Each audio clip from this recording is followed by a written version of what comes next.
नमस्कार, hornbill TV Bharat में आपके स्वागत है। लखनऊ से एक सकारात्मक खबर सामने आई है, जहां भारतीय मानक ब्यूरो द्वारा हर साल की तरह इस साल भी विश्व मानक दिवस के अवसर पर एक विशेष वॉकथन कार्यक्रम का आयोजन किया गया।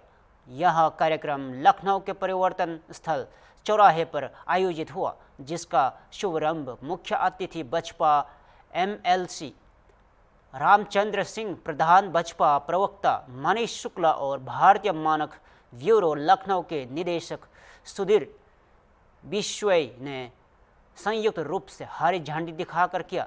इस वॉकथन का उद्देश्य जनता को गुणवत्ता और मानक के प्रति जागरूक करना रहा।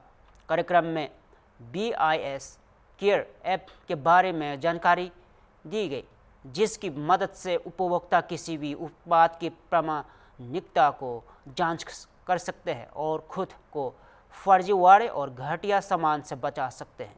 इस अवसर पर निदेशक सुधीर बिश्नोई ने कहा है कि यह ऐप्स उपभोक्ताओं को सशक्त बनाता है और उन्हें गलत उत्पादों से बचने का अधिकार देता है।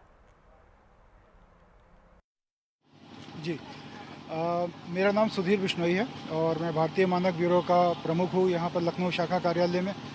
आज का ये प्रोग्राम हमने अपने विश्व मानक दिवस 14 अक्टूबर जो हम हर साल मनाते हैं उसके उपलक्ष्य में यहाँ पर रखा है, वॉकाथन का प्रोग्राम।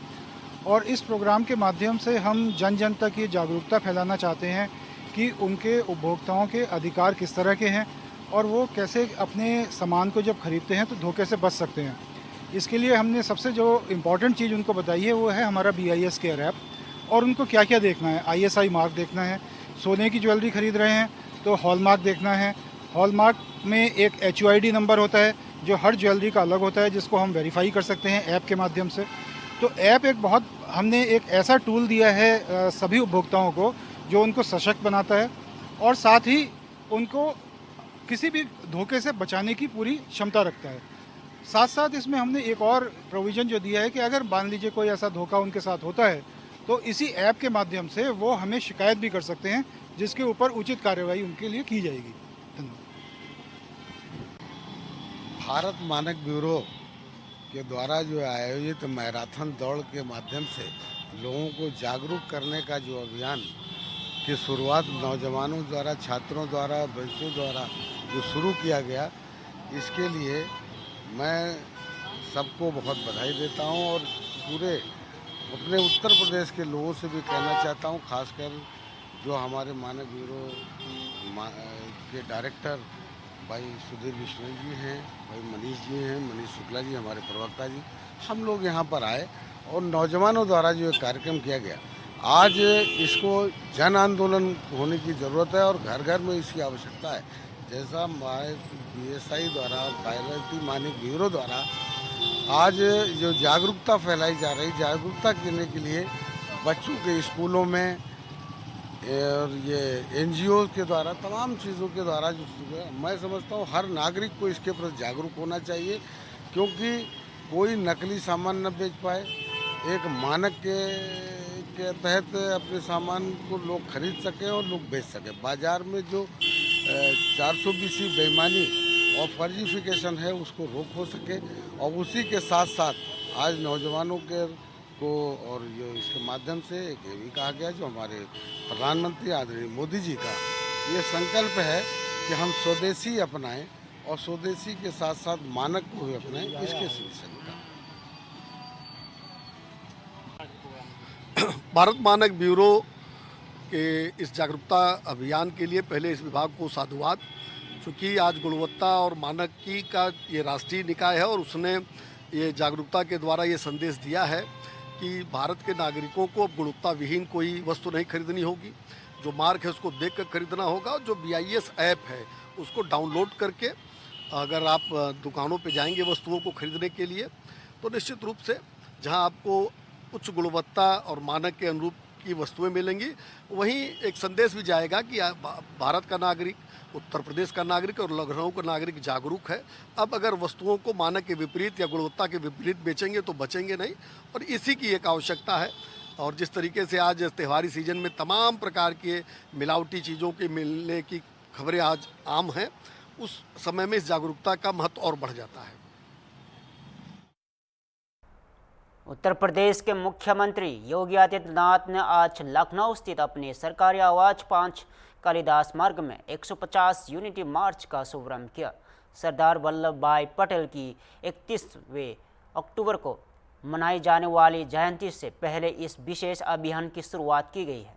सीएम योगी ने बताया है कि हम यह मार्च उत्तर प्रदेश के सभी लोकसभा और विधानसभा क्षेत्र में आयोजित किया जाएगा, जिसमें 8 से 10 किलोमीटर की पद यात्रा निकली जाएगी। इस अभियान की डिजिटल शुरुआत केंद्रीय मंत्री मनसुख मंडविया पहले ही 6 अक्टूबर को कर चुके हैं। अब यूपी में यह कार्यक्रम जन सहभागिता के साथ जोर शोर से मनाया जाएगा। प्रेस कॉन्फ्रेंस के दौरान सीएम योगी ने बताया कि 31 अक्टूबर तक राज्य भर में सरदार पटेल से जुड़े कई आयोजन होंगे, जिनमें एकता रैलियां, निबंध प्रतियोगिता, चित्रकला और प्रदर्शनी और युवाओं के लिए विशेष कार्यक्रम शामिल है। इस मौके पर डिप्टी सीएम ब्रिजेश पाठक, वित्त मंत्री सुरेश खन्ना और प्रदेश भाजपा अध्यक्ष भूपेंद्र चौधरी और संगठन राजीव राय समेत कई वरिष्ठ नेता व अधिकारी मौजूद रहे। देंगे। बहुत बहुत धन्यवाद।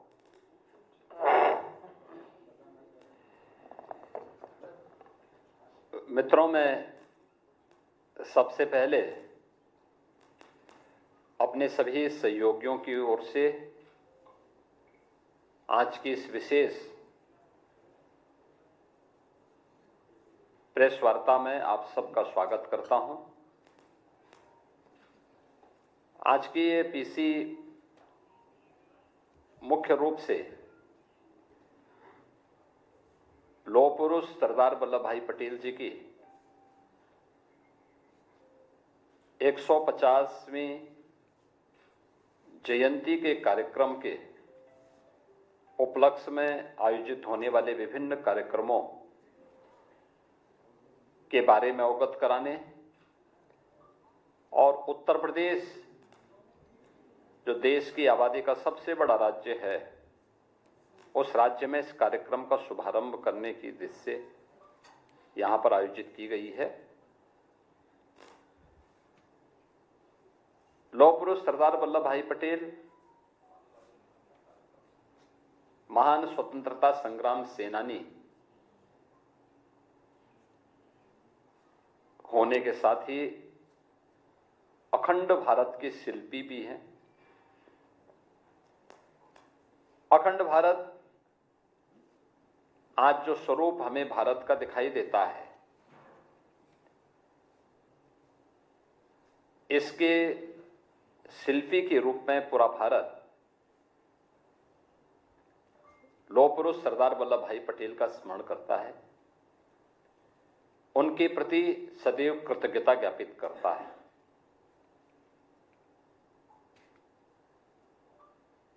देश के अंदर सैकड़ों रियासतों को भारत गणराज्य का हिस्सा बनाने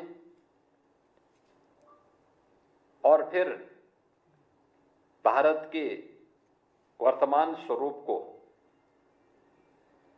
उन्होंने उस समय जिस दूरदर्शिता के साथ,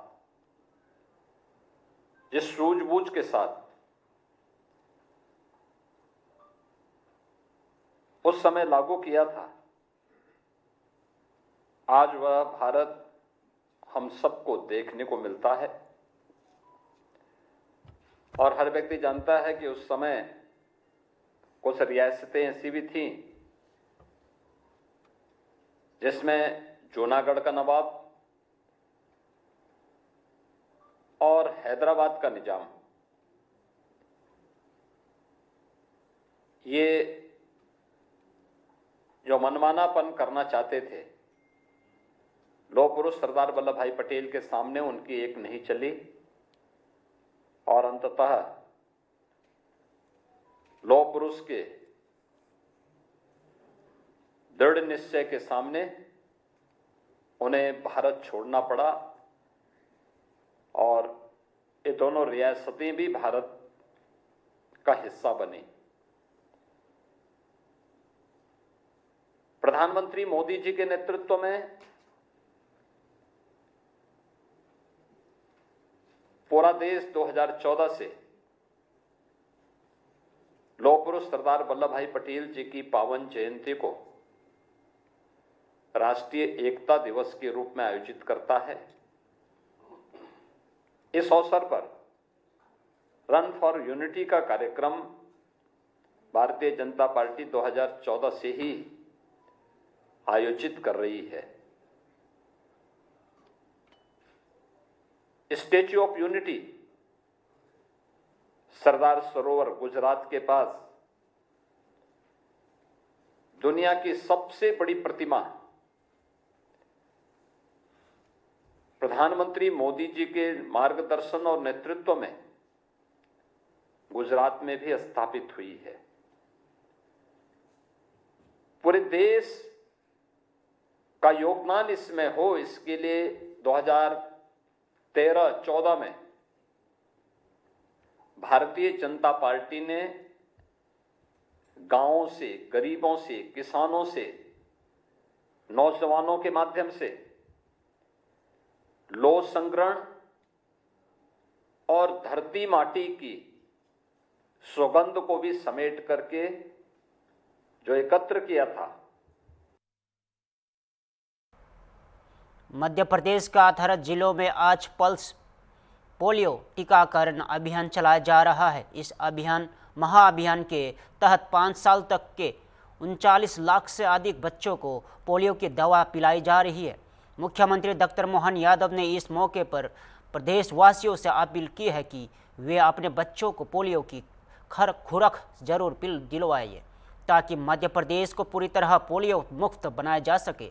अभियान में आशा, आंगनवाड़ी और स्वास्थ्य कार्यकर्ताओं की टीमें सक्रिय रूप से जुटी है और घर घर जाकर बच्चों को पोलियो ड्रॉप्स पिलाई जा रही है। इसके साथ ही बस स्टैंड, रेलवे स्टेशन और अन्य सार्वजनिक स्थलों पर भी विशेष पोलियो बूथ लगाए गए हैं।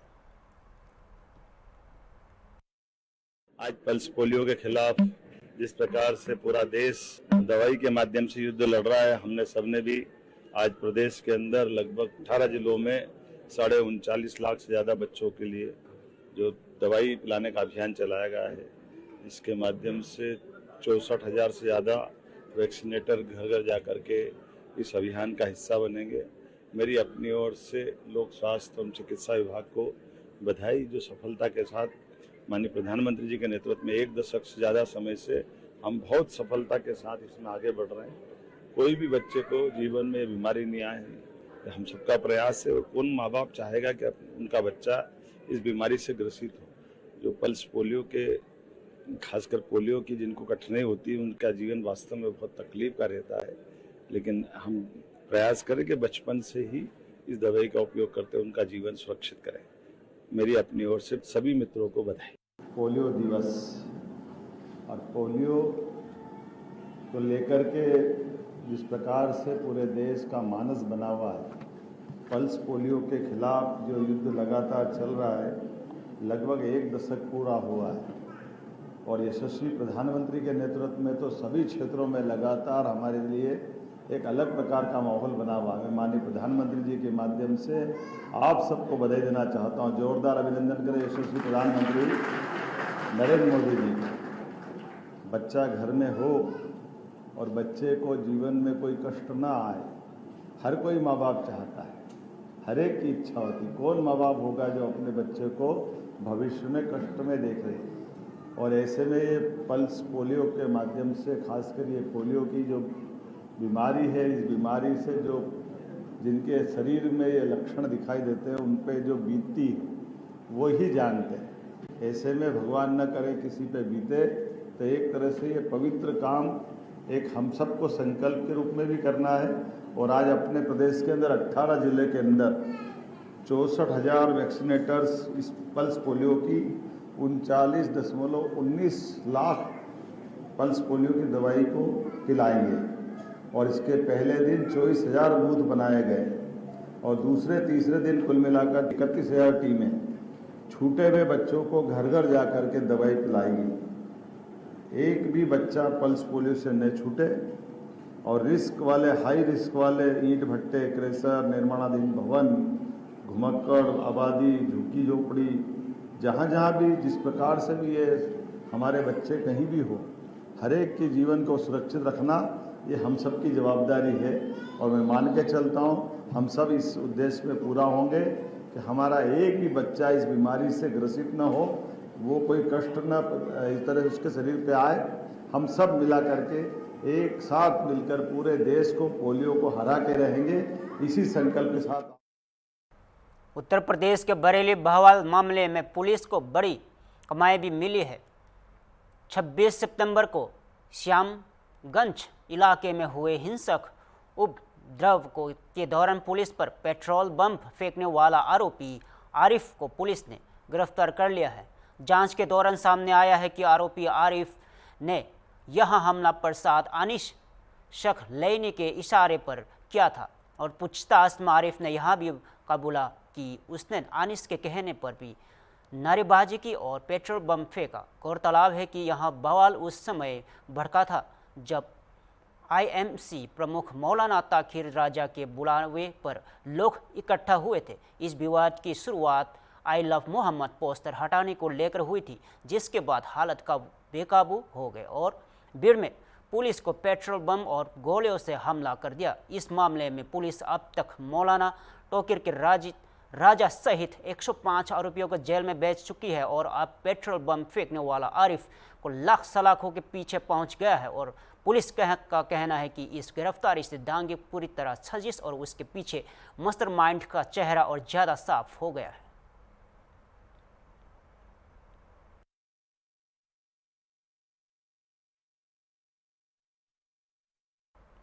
भोपाल से एक अहम खबर। महर्षि वाल्मीकि जयंती के अवसर पर आज राजधानी में समरसता सम्मेलन का आयोजन किया गया। इस अवसर पर मुख्यमंत्री डॉक्टर मोहन यादव ने कार्यक्रम को संबोधित करते हुए कहा है कि रामायण सिर्फ एक कथा नहीं बल्कि जीवन का दर्शन है। मुख्यमंत्री ने कहा है कि महर्षि वाल्मीकि ने भगवान श्री राम आदर्शों को घर घर तक पहुंचाया और समाज को संस्कार, समरसता और सेवा का मार्ग दिखाया। उन्होंने यह भी कहा है कि वाल्मीकि जी ने अपने जीवन में सिद्ध किया है कि व्यक्ति जन्म से नहीं बल्कि अपने कर्म से महान बनता है। और मुख्यमंत्री डॉक्टर ने कहा है कि वाल्मीकि समाज की भूमिका को सराहते हुए कहा है कि इस समाज में देश, स्वच्छता और सेवा और समानता की अमूल्य परंपरा दी है। मुख्यमंत्री ने सभी से आह्वान किया है कि हम सभी मिलकर महर्षि वाल्मीकि जी के आदर्शों पर चले और समाज में प्रेम, समरसता और एकता का दीप जलाए। महर्षि वाल्मीकि प्रकटोत्सव और इस अवसर पर बाल्यकाल से ही धर्म मार्ग के लिए हम सबके ज्ञान मार्ग के माध्यम से सेवा मार्ग से जोड़ते रहे, संस्कारी जीवन जीने के लिए सबको प्रेरित करते रहे। जिस प्रकार से आपने अपनी धर्म यात्रा में समाज सुधार की यात्रा का भाव भी रखा है। हम सबका सौभाग्य प्रदेश भर से अलग अलग स्थान से हमारे बीच हमारे परिवारजन आए। मैं दोनों हाथ जोड़ के आप सबको प्रणाम करता हूँ, आपका अभिनंदन करता हूँ। मैं वाल्मीकि जयंती और वाल्मीकि जयंती का ये पूरा अखवाड़ा शरद पूर्णिमा से, शरद पूर्णिमा ऋतुओं का राजा अगर कोई है तो शरद ऋतु, मीठी मीठी ठंडी भी प्रारंभ होती है, गर्मी से निजात भी मिलता है और चंद्रमा पूर्ण कला युक्त 16 कलाओं से युक्त होकर के अपनी आभा बिखेरते हैं। लोग तो कहते हैं कि शरद पूर्णिमा के समय अगर अपना पात्र में खीर रखो तो वो भी अमृत बराबर हो जाती। तो ये वाल्मीकि जी का आशीर्वाद मिल जाता। जोरदार अभिनंदन करें वो अद्भुत प्रसंग के लिए।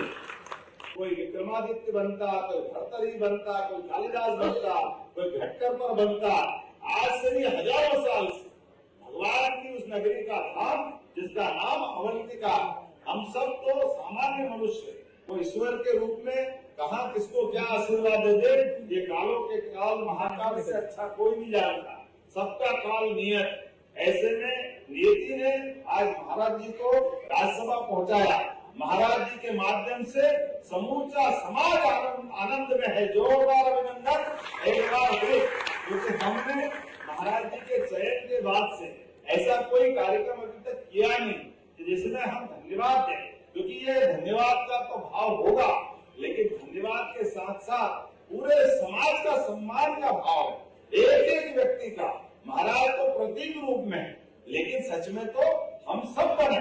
हम जैसे भगवान के धाम पर भगवान को भोग लगाकर प्रसाद चढ़ाते, भगवान का हम मान के चलते भोग लग गया, ये तो भगवान जाने और हम जानते हैं। भगवान तो भाव के भूखे हैं, वो क्या भोजन के लिए उनके मन में भाव आए, लेकिन भोजन और प्रसादी पाता कौन है? हमारे सबके हाथ तो लगती है। आनंद आता है नहीं आता? जोरदार अभिनंदन करो हमारे भाव के लिए। आज हमारे बीच समाज में गौरव का एक अवसर पाया, तो महर्षि वाल्मीकि जी के माध्यम से, वाल्मीकि धाम के माध्यम से सनातन संस्कृति की धारा जो जन्मना रही, सच अर्थों में हमारे बीच आज किसी भाव को बढ़ाने की आवश्यकता है। हमारे देश के दुश्मन, हमारी संस्कृति के दुश्मन हमको रोज लड़ाना चाहते हैं। नाना प्रकार के नाटक षड्यंत्रों से पूरे देश में ऐसे अवसर आते हैं, लेकिन हर हाल में, हर बार हम अपने इन्हीं आदर्शों के बलबूते पर सामाजिक समरसता का भाव, सामाजिक एकता का भाव बनाए रखे। जैसे प्रधानमंत्री का वो घोष वाक्य है नरेंद्र मोदी जी का, सबका साथ सबका विकास, सबका विश्वास, सबका प्रयास। मेरी अपनी ओर से पुनः आप सबका वंदन अभिनंदन। बोले महर्षि वाल्मीकि महाराज की, परम पूज्य उमेश नाथ जी महाराज की बहुत बहुत धन्यवाद। भारत माता की जय।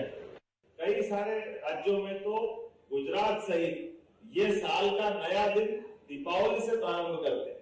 हमारे यहाँ गुड़ी पड़वा से भी होता है, लेकिन ये साल के दोनों दिन बहुत महत्व के, अत्यंत आनंद के। लेकिन हम कभी भगवान राम के जीवन में देखें, श्री राम के जीवन में देखें, भगवान राम के जीवन में 3 संतों का बड़ा रोल है। एक महर्षि विश्वामित्र जब महाराज दशरथ के दरबार में प्रवेश करते हैं और वो बताते हैं महाराज दशरथ से कि महाराज आपके राजकुमारों को मुझे चाहिए, ये युवा पीढ़ी के माध्यम से हमारे पास के वन में जो असुरों ने एक तरह से आतंक का माहौल बनाया हुआ, ऋषि मुनियों सहित सबके जीवन में जो कष्ट आए उसका निवारण करने के लिए। और एक ये भाव भी देखो आप विश्वामित्र जी का, वो चाहते तो भगवान राम के बजाय सेना ले जाते।